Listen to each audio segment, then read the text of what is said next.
I just spotted this drone flying in airspace. You may not be able to see it right now, but you can definitely hear it. It's about to fly over my grandma's house. It's in airspace.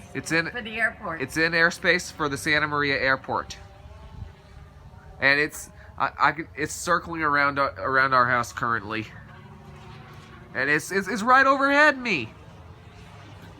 I can see it right now. So who did you call, honey? I'm recording. I'm not calling anyone. Okay. I'm not calling.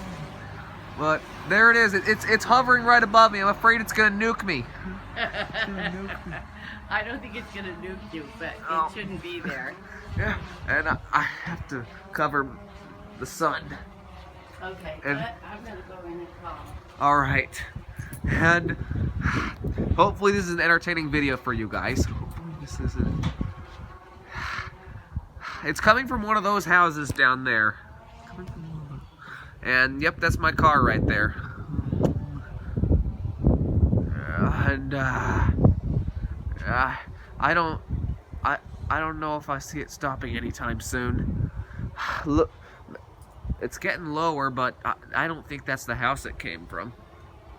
Wait, maybe it is. I think I see it landing now.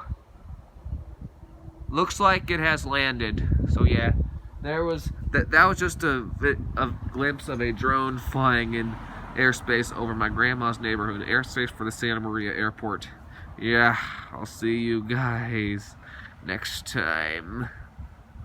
And I'll end the video with my car.